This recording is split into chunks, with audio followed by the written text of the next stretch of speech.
Hubo un tiempo en que España dominaba los mares, y su mayor tesoro no eran las riquezas de ultramar, sino un navío que inspiraba respeto y temor por igual. El Santísima Trinidad, el orgullo de nuestra armada, fue un gigante entre gigantes, pero también un gigante con los pies de barro. Hoy recordamos al buque más grande que jamás surcó los océanos, un símbolo de la gloria naval española, pero también de su tragedia, porque en su grandeza el Santísima Trinidad ocultaba una debilidad fatal, una que lo llevaría a su trágico destino. Acompáñanos en este viaje por la historia, donde la leyenda y la realidad se mezclan en una batalla por la supervivencia. ¿Cómo pudo nuestro mayor orgullo ser también su peor enemigo? Esta es la historia de un coloso que quiso tocar el cielo, pero terminó devorado por las profundidades.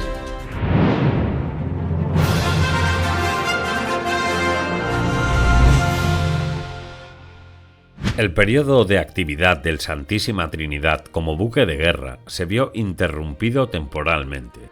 Desde 1783 hasta el verano del 96, el navío permaneció en dique seco y fue desarmado. Durante ese periodo, los ingenieros realizaron diversas modificaciones para mejorar sus defectos de navegación. Cuando el capitán Rafael Orozco asumió el mando del navío el 20 de julio de 1796, sabía que tenía bajo su responsabilidad al único barco de guerra en el mundo con 4 baterías por lado. En el otoño del año anterior se habían añadido 15 metros de borda desde el Alcázar hasta el Castillo en ambos lados, lo que le daba al barco la apariencia de tener 4 cubiertas. La altura desde la línea de flotación hasta la balaustrada superior alcanzaban los 25 metros. Para solucionar el problema del centro de gravedad que afectaba la estabilidad de la primera batería en mares agitados, se redujo la altura de la cubierta superior, se añadió una quilla adicional y se rebajaron las dimensiones de las cubiertas. Además, la unión de los castillos de proa y popa permitió abrir 8 troneras adicionales en cada lado, lo que aumentó su potencia de fuego. Tras todas estas modificaciones, el Santísima Trinidad fue botado nuevamente en el muelle de la Candelaria, en Cádiz, con una eslora de 67 metros, 17 de manga y 9 de puntal. Pesaba 2.830 toneladas y sus mástiles mayor, trinquete y mesana medían 50, 45 y 33 metros respectivamente. A pesar de estas mejoras, su punto débil seguía siendo la velocidad, ya que al peso adicional en la proa, debido a las piezas de artillería y el refuerzo de la quilla, provocaba que parte de la delantera del barco se hundiera ligeramente, aumentando la resistencia al agua y reduciendo su velocidad. Una vez más, el estallido de las hostilidades con Inglaterra rompió la calma en el estrecho. Tras la captura de varios barcos españoles en el Canal de la Mancha, el gobierno de Carlos IV ordenó armar las escuadras del Océano y del Mediterráneo. A principios de agosto de 1796, el almirante Juan Lángara, con su insignia en el renovado Santísima Trinidad, y el comandante Orozco, informaron a sus superiores que el navío estaba armado con 130 piezas de artillería, cañones de 36 libras en la primera batería, de 24 y 12 en la segunda y tercera, y de 8 libras en la cuarta, además de 4 cañones para proteger el timón y 3 obuses en el Alcázar y otros 3 en el castillo de proa. En las pruebas de artillería, los cañones de 36 libras demostraron su poder al perforar tablones de roble de medio metro de grosor a una distancia de 300 metros. Una vez a bordo, estos cañones, que pesaban más de 1,5 toneladas, requerían al menos 15 hombres para operarlos, mientras que los cañones de 24 libras necesitaban 12 operadores y los de 12 eran manejados por entre 8 y 9 tripulantes. Orozco reclutó cerca de 500 hombres para completar la dotación del Santísima Trinidad, cuya tripulación totalizaba más de 1.000 hombres. La escasez de artilleros experimentados obligó a los oficiales a embarcar a marinos novatos, lo que más tarde provocaría problemas de precisión y eficacia en el enfrentamiento naval de febrero de 1797. El almirante francés Richery llevaba casi un año bloqueado en la bahía de Cádiz por los barcos ingleses de Jervis. El Directorio le había encomendado la misión de destruir las posesiones inglesas cercanas a Terranova, en Canadá, y para ello había zarpado de Toulon el 14 de septiembre de 1795. Lángara recibió órdenes del primer ministro Godoy de ayudar a la flota francesa a salir de Cádiz con rumbo a Canadá, por lo que preparó una escuadra de 40 barcos de guerra liderada por el Santísima Trinidad. Esta era la primera misión del navío desde su remodelación y el aumento de su poder de fuego.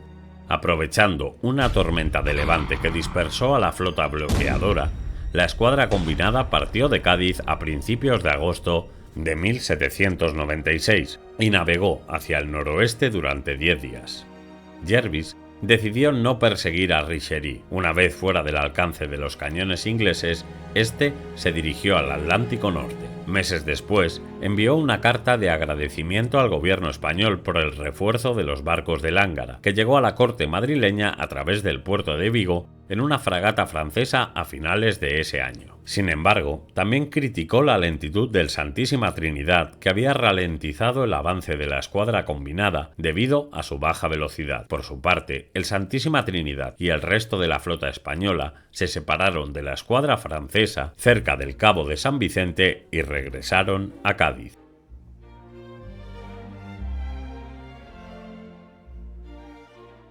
El 8 de noviembre de 1796, el Santísima Trinidad, con su imponente silueta, emergió sobre la bahía de Toulon, un puerto que ahora albergaba una flota de guerra francesa al borde del caos. La gran nave, insignia del poderío naval español, encabezaba una colosal escuadra de 50 barcos, llamada una vez más por la Francia revolucionaria para proteger una marina debilitada por la inexperiencia y el desorden.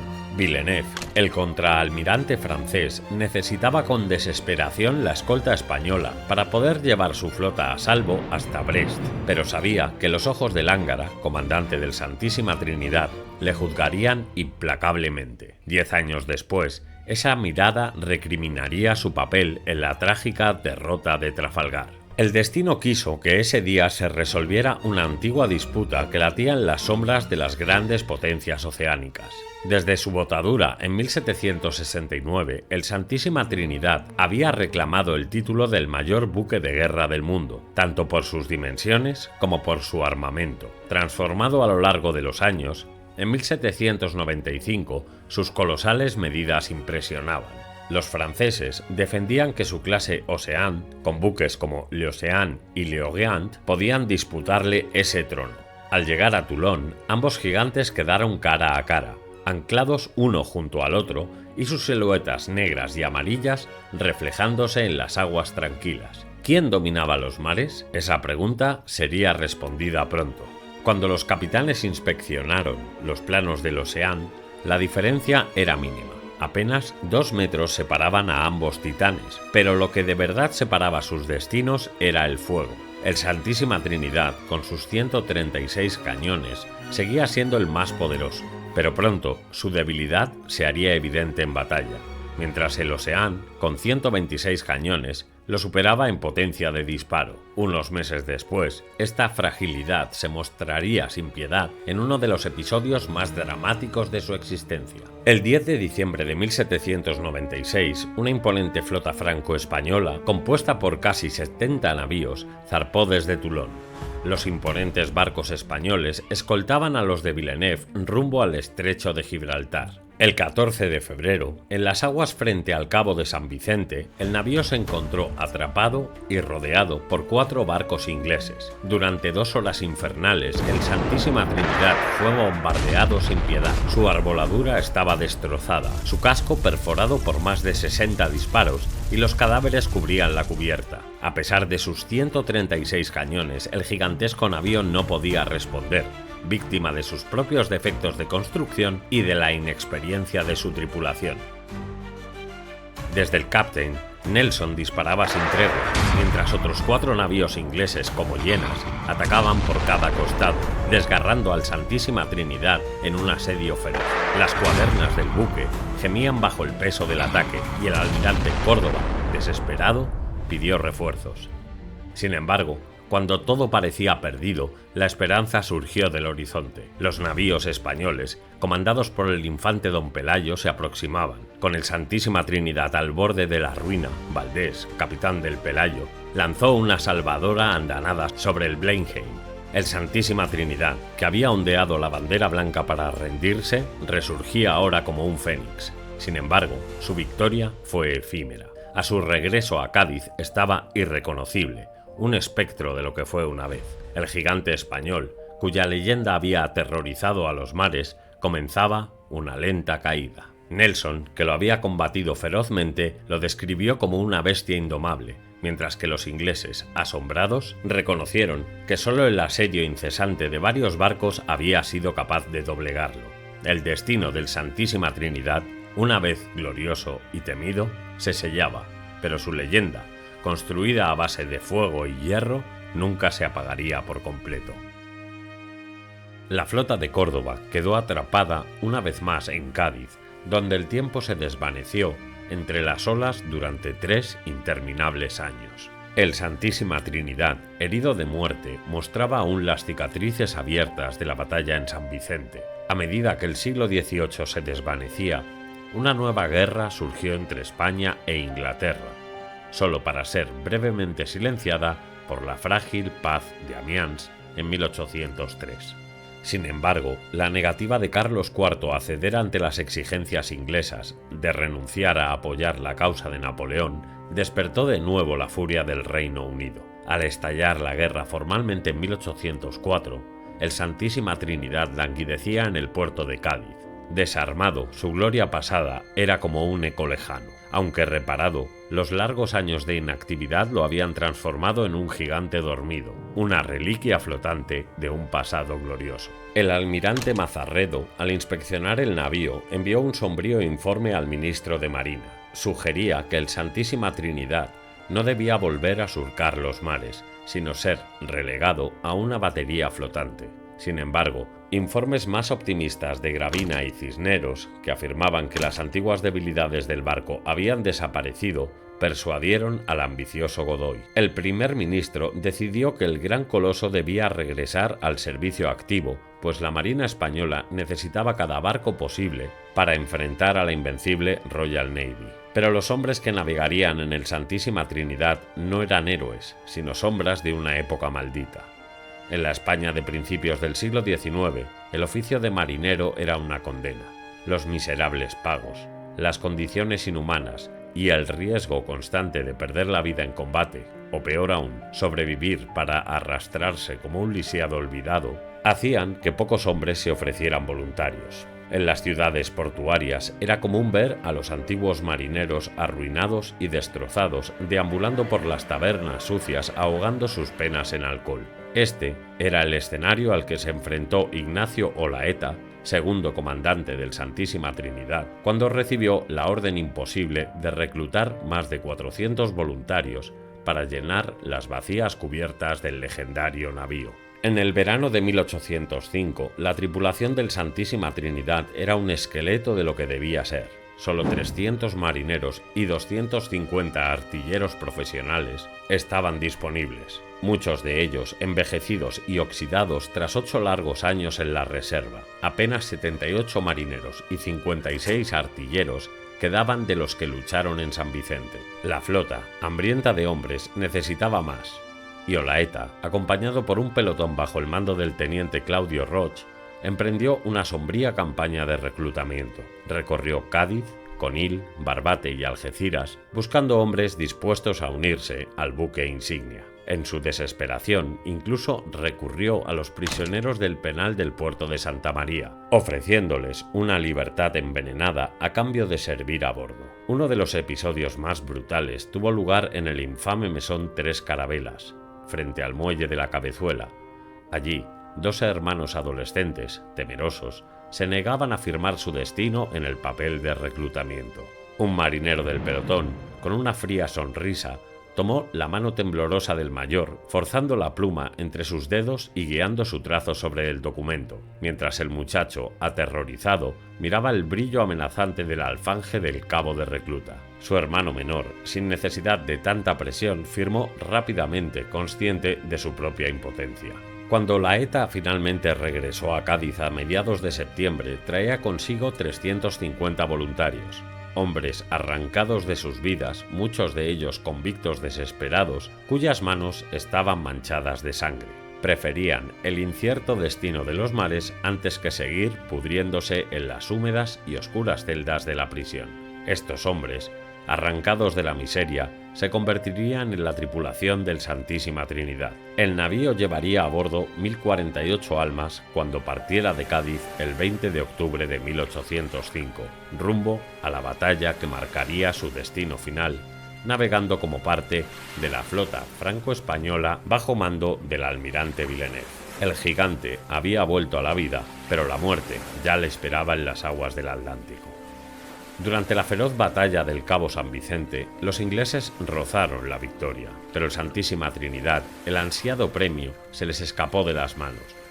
Ahora, casi 8 años después, con el Cabo Trafalgar a la vista, el almirante Nelson decidió enmendar ese error.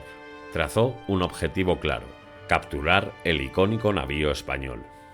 A media mañana del 21 de octubre de 1805, a bordo del Victory, Nelson avanzaba, viento en popa, directo hacia el costado de babor del Trinidad.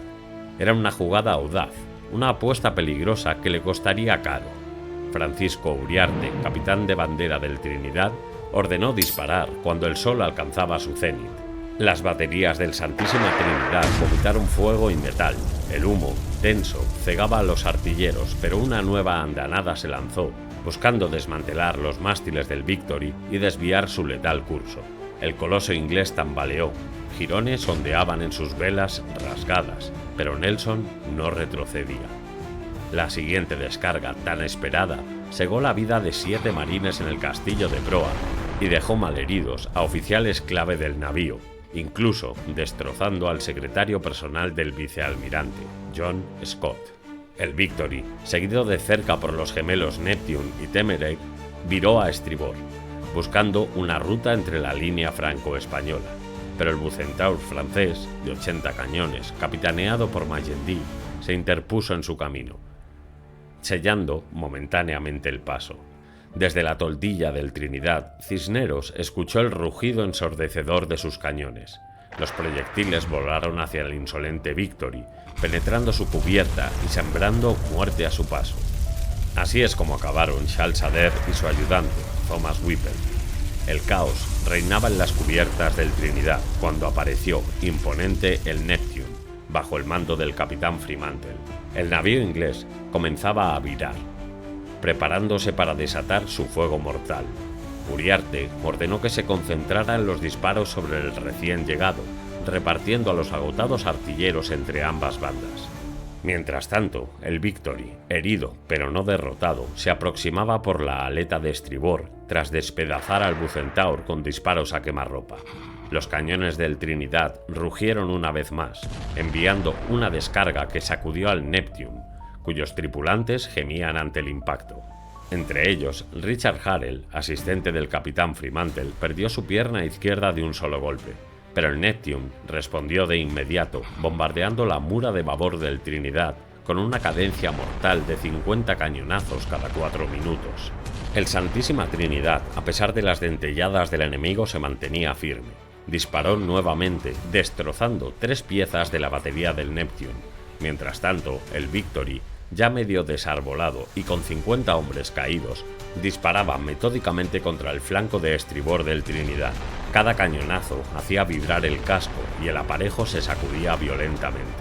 Al mismo tiempo, el Temeraire, comandado por Eliab Harvey, se unió a la masacre, no sin antes haber devastado las cubiertas del Redoutable. Maniobró para colocarse a solo 50 metros del Trinidad, desatando un infierno de fuego. Cisneros, impávido, ordenó a Uriarte que virase para enfrentarse de lleno al nuevo adversario.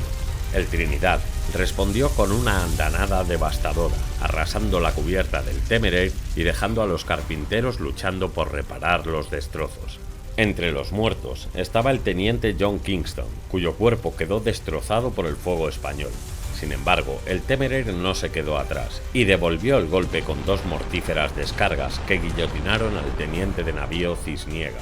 Su cabeza quedó macabramente empotrada en las jarcias. La batalla alcanzó su punto álgido. Las baterías superiores del Trinidad volvieron a disparar, destrozando a 11 marines del Temeraire cuyos cuerpos se balanceaban grotescamente en las jarcias. El Neptune continuaba su despiadada ofensiva y en cuestión de minutos los majestuosos balconajes del Trinidad quedaron reducidos a astillas. Una de ellas alcanzó al capitán Sartorio, dejándolo gravemente herido.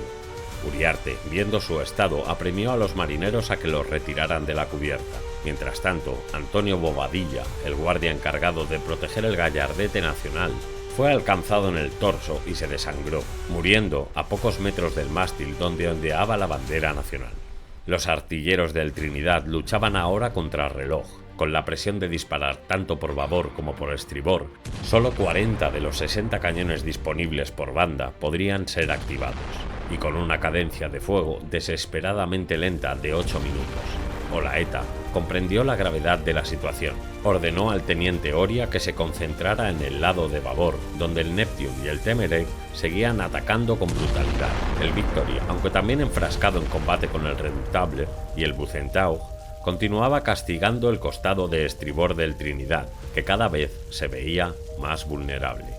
Uriarte gritaba desesperado, ordenando a sus hombres que aceleraran el fuego mientras la cubierta del Santísima Trinidad se convertía en un campo de muerte salpicado de sangre y escombros. Las baterías del navío replicaban con toda su furia, lanzando una devastadora andanada sobre el Temeraire de Harvey, que pagó cara su osadía.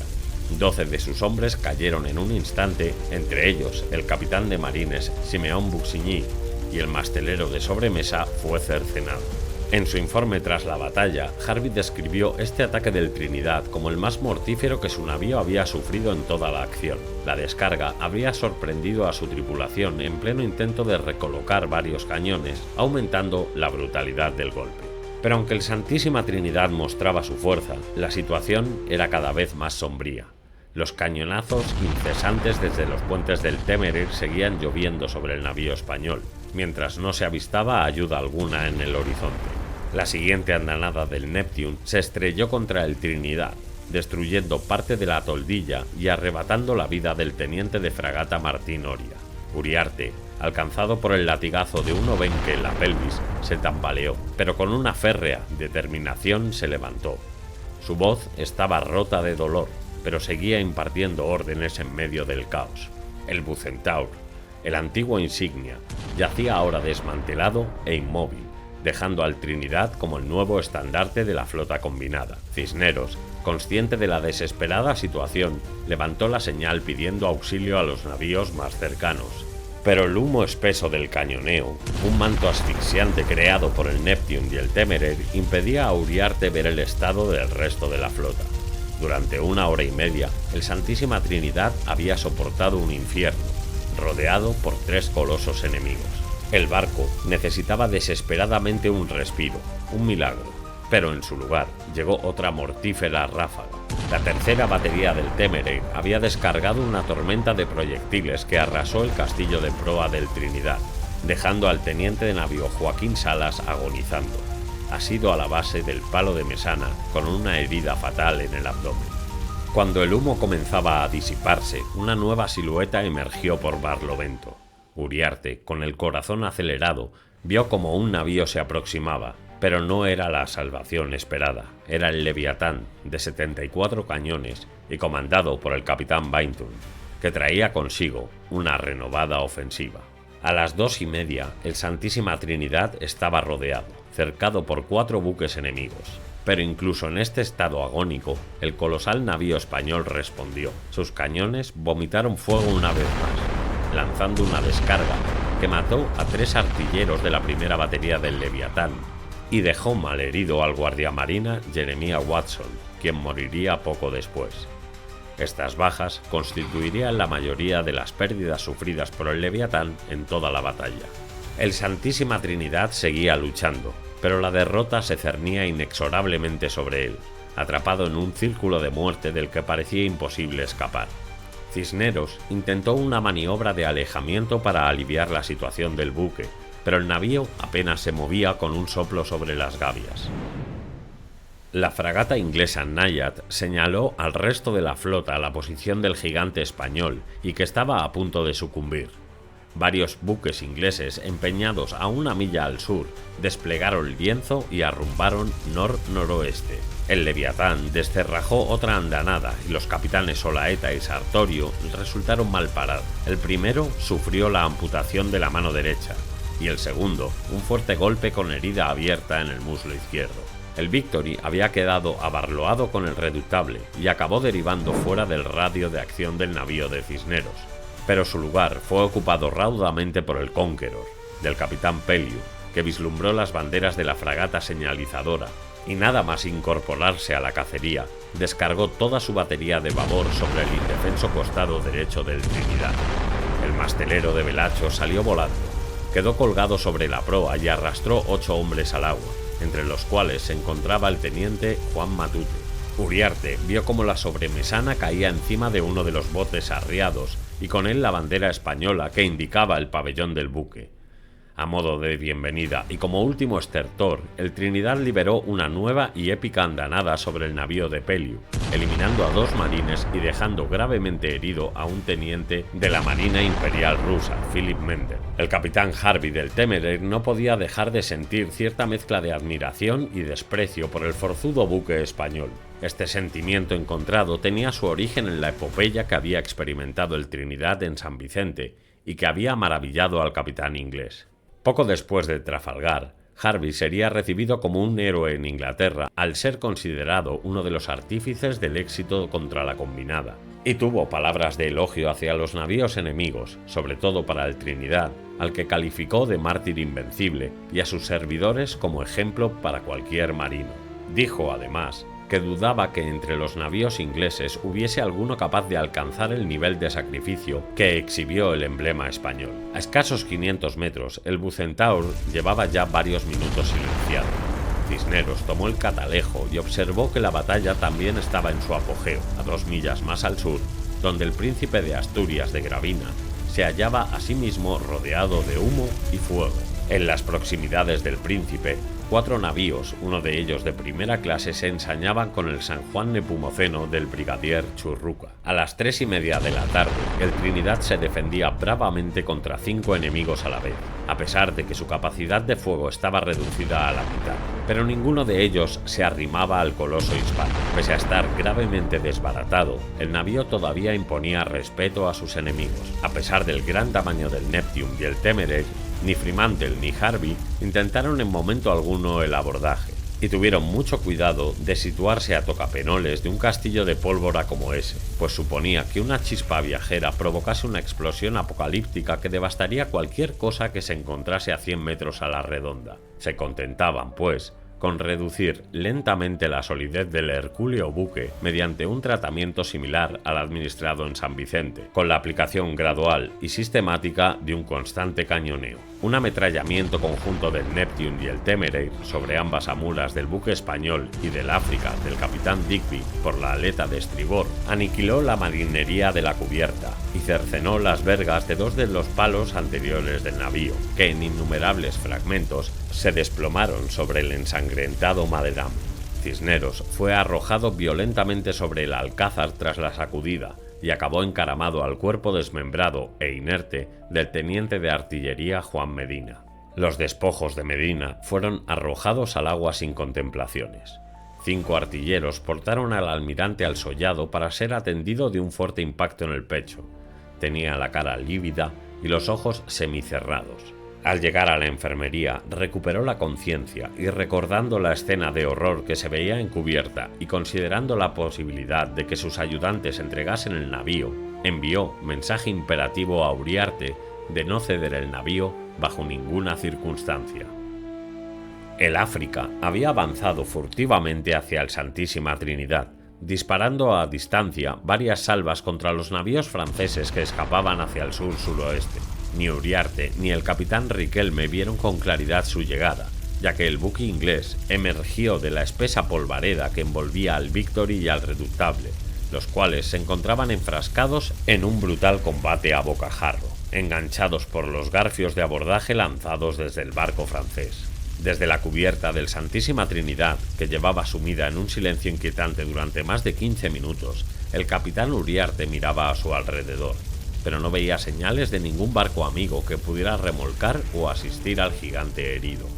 En medio de la neblina, Uriarte divisó 3 botes ingleses que se dirigían a la castigada popa del Trinidad. Con urgencia, envió al teniente Basurto, que balbuceaba algo de inglés, que advirtiera a los británicos de que se mantuvieran fuera de su línea de fuego, ya que el navío no se rendía. El capitán Digby, quien milagrosamente había sobrevivido a la devastadora andanada del Trinidad, desconfiaba del silencio que reinaba a bordo del buque español, y tras observar la cubierta a través de su catalejo y no ver ninguna bandera ondeando, asumió que el buque se había rendido, y en consecuencia envió 3 lanchas con la dotación de presa, comandadas por el capitán Hill, para tomar posesión del buque.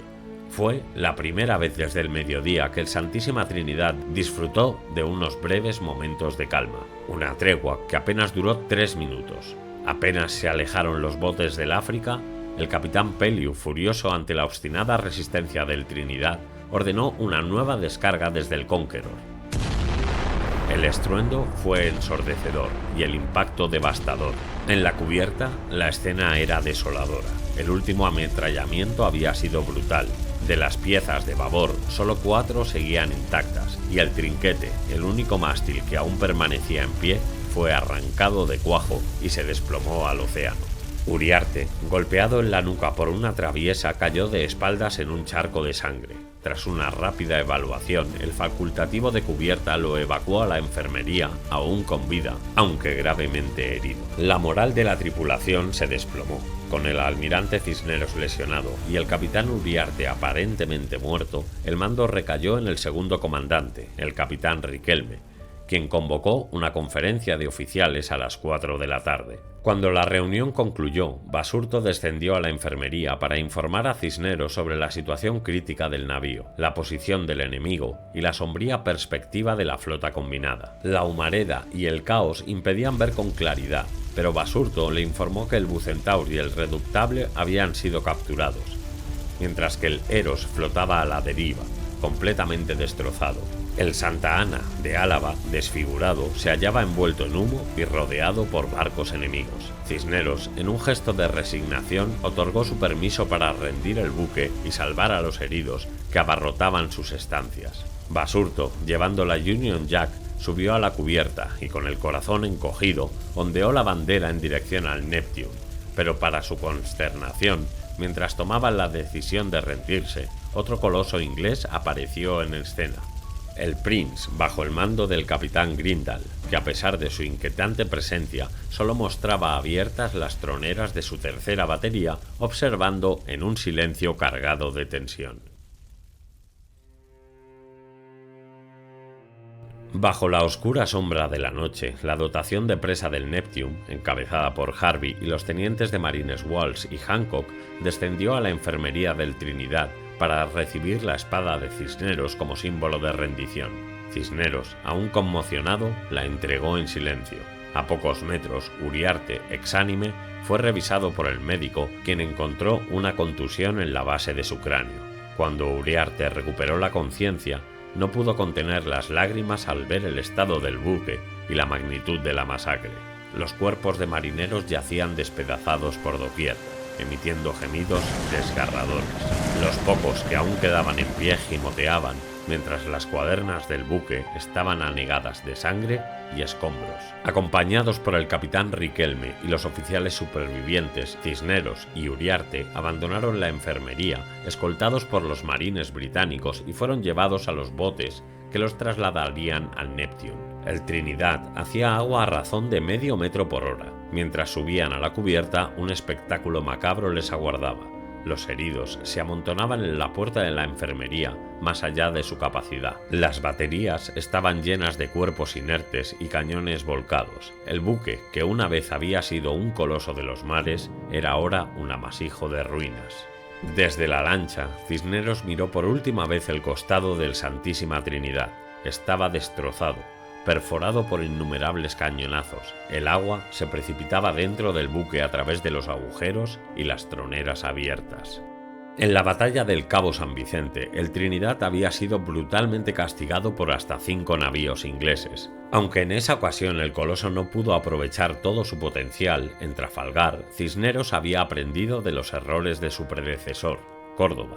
Antes de zarpar de Cádiz, ordenó cargar el navío con cañones viejos y sacos de tierra para estabilizarlo. El resultado fue un barco más letal y resistente, capaz de causar estragos a sus enemigos. Nelson había hecho de la captura del Trinidad su misión, y los capitanes Harvey, Fremantle y Bainton se agotaron intentando subyugar el navío de Cisneros. Cuando el Temeraire y el Neptune llegaron a Gibraltar el 25 de octubre, sus comandantes redactaron informes que reflejaban el estado de sus barcos tras la lucha contra el Trinidad. Harvey reportó 47 muertos y 75 heridos, muchos de los cuales morirían antes de fin de año. El Santísima Trinidad, aunque derrotado, había dejado una huella imborrable en sus adversarios, un legado de resistencia y sacrificio que perduraría en la historia. Una vez en el Neptune, los prisioneros Cisneros, Uriarte y Riquelme fueron recluidos en el camarote de Harvey, escoltados por un pelotón de marines, para más tarde entrevistarse con el vicealmirante Collingwood en la fragata Euralius. Cisneros escribía que el trato dispensado a él y a todos los oficiales durante el cautiverio fue exquisito, y que los ingleses en ningún momento se mostraron soberbios con los vencidos, sino que colaboraron esforzadamente en salvar vidas y en conciliar odios. En el Trinidad, el teniente de presa Walsh, ahora a cargo del buque, dio prioridad a evacuar a los heridos y mantenerlo a flote, una labor muy penosa a tenor del temporal que arreciaba por momentos, y que de las 4 bombas de desagüe únicamente funcionaban la mitad. Todos los hombres que podían mantenerse en pie aunaron sus empeños en estos cometidos, mientras las fragatas inglesas Nayar y Phoebe y el navío Prince trataban de remolcar al vapuleado casco en dirección a la roca en medio de un temporal increciente. Durante los 2 días siguientes, más de 90 heridos fueron trasladados desde el Trinidad al Neptune y al Prince. El Prince, un coloso lento pero intacto, había llegado tarde a la batalla, con sus bodegas aún llenas de munición y explosivos. Mientras se encargaba de la dolorosa tarea de remolcar al Santísima Trinidad, también vigilaba atentamente al horizonte, temiendo que nuevos enemigos pudieran aparecer en cualquier momento. El 24 de octubre, el vendaval de poniente cambió súbitamente a levante y la pequeña flotilla fue arrastrada hacia el océano abierto, encontrándose a casi 50 kilómetros al suroeste del Cabo Trafalgar. A bordo del Trinidad, el agua inundaba las bodegas sin cesar. El gigante se tambaleaba peligrosamente en un mar embravecido, poniendo en riesgo incluso a los barcos que aún se mantenían indemnes. A las 5 de la tarde del 24 de octubre, la tripulación del Trinidad, exhausta y derrotada, abandonó apresuradamente los restos del otrora majestuoso buque. Más de un centenar de hombres, heridos y desamparados, quedaron a su suerte en las entrañas del moribundo coloso. El Santísima Trinidad se hundía lentamente. Los remolcadores, temiendo ser arrastrados también hacia las profundidades, cortaron los cables, dejando que el navío español, que durante casi 40 años había sido el orgullo de la Armada, fuera engullido por las aguas furiosas del océano. Los hombres que habían luchado por salvarlo, ahora de pie, extenuados, miraban impotentes cómo el gigante desaparecía bajo las olas. El Santísima Trinidad, invencible en su día, se sumergía lentamente en las profundidades, dejando una imagen imborrable, una visión espeluznante grabada en las retinas de aquellos que presenciaron sus últimos momentos. En Londres, la victoria quedó ensombrecida por la muerte de Nelson, un héroe nacional. Villeneuve fue llevado prisionero a Inglaterra y asistió al funeral de su adversario. Liberado bajo palabra, volvió a Francia e intentó justificarse ante Napoleón, pero no fue recibido y acabó quitándose la vida. Era un hombre valiente, pero sin talento, comentó el emperador. Diferente consideración tenía de Gravina, del que dijo todo genio y decisión en el combate. No obstante, Gravina no llegó a conocer las palabras del emperador, pues había fallecido 6 semanas antes, fruto de las heridas recibidas durante el combate. La pérdida de tantos bravos soldados y la tragedia humana vivida en Trafalgar harían decir a Galdós, en boca de uno de sus protagonistas, cuánto desastre, santo Dios, causado por las torpezas de un solo hombre. Las consecuencias de la batalla de Trafalgar fueron profundas. En primer lugar, Gran Bretaña emergió como la potencia naval indiscutible del mundo. Controlaba los mares y con ello el comercio y la expansión colonial. El sueño de Napoleón Bonaparte de invadir Inglaterra quedó destruido y con él cualquier posibilidad de romper el bloqueo naval británico. Francia se replegó a los combates en tierra firme, donde dominaría por un tiempo, pero siempre bajo la sombra del poderío naval británico. Para España, la derrota fue aún más amarga. La pérdida de gran parte de su flota debilitó gravemente su influencia global. Aunque España seguiría siendo un aliado de Francia, su capacidad naval quedó reducida, dejando vulnerables rutas comerciales y colonias. El Imperio español, ya debilitado, empezaría a perder territorio en América. El impacto económico y militar sería irreversible y catastrófico. La batalla fue especialmente dura para la flota combinada. Del lado franco-español, muchas naves se perdieron para siempre bajo las olas del Atlántico. El San Agustín luchó con valentía, pero fue atacado y destrozado por varias naves británicas, incluida la Prince. Su tripulación, ante la imposibilidad de seguir luchando, rindió el barco, pero finalmente se hundió debido a los daños recibidos. El San Juan Nepomuceno, comandado por el heroico brigadier Cosme Damián Churruca, fue uno de los barcos que combatió con más fiereza. Churruca murió en combate, pero su tripulación continuó resistiendo hasta que se vieron completamente rodeados. El barco fue capturado por los británicos, llevado a Gibraltar como trofeo. Los británicos sentían un profundo respeto por la figura de Churruca y cuando se visitaba la cabina del difunto capitán, los presentes debían descubrirse como si aún siguiera presente. El monarca fue desarbolado y quedó inmovilizado tras recibir disparos de varios buques británicos, incluyendo el Bellerophon. El barco, incapaz de seguir combatiendo, se rindió y fue capturado. El Argonauta, tras sufrir graves daños y quedarse sin capacidad para maniobrar, fue capturado por los británicos después de un intenso cañoneo. Su tripulación, exhausta y sin opciones, rindió el barco. El Bahama fue atrapado por las naves británicas, desarbolado y forzado a rendirse. Fue capturado después de una intensa batalla.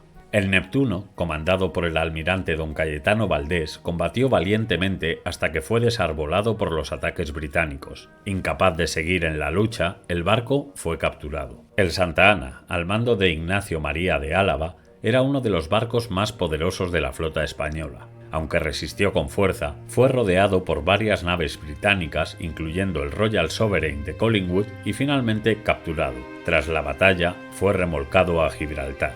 El San Ildefonso fue atacado por el buque británico Defence y quedó gravemente dañado. Tras perder su capacidad de maniobra, se rindió y fue capturado. El Bucentaure era el buque insignia de Villeneuve. Fue rodeado por varios barcos británicos, entre ellos el Victory y el Téméraire. Tras sufrir un bombardeo devastador, fue desarbolado y Villeneuve se vio obligado a rendirse. El Fougueux fue tomado tras un intenso cañoneo con el Téméraire, después de perder su mástil principal y quedar sin opción de escape. El Indomptable sufrió graves daños durante la batalla y cuando intentaba huir tras la derrota, quedó atrapado en una tormenta. Se estrelló contra las rocas y se hundió, llevándose consigo a casi toda su tripulación. El Aigle fue desmantelado en combate y capturado por los británicos. A pesar de los esfuerzos de su tripulación por resistir, los daños eran demasiado severos. El Algeciras, bajo el mando del almirante francés Magon, combatió ferozmente, pero fue rodeado y gravemente dañado. Magon murió en la batalla y el barco fue capturado.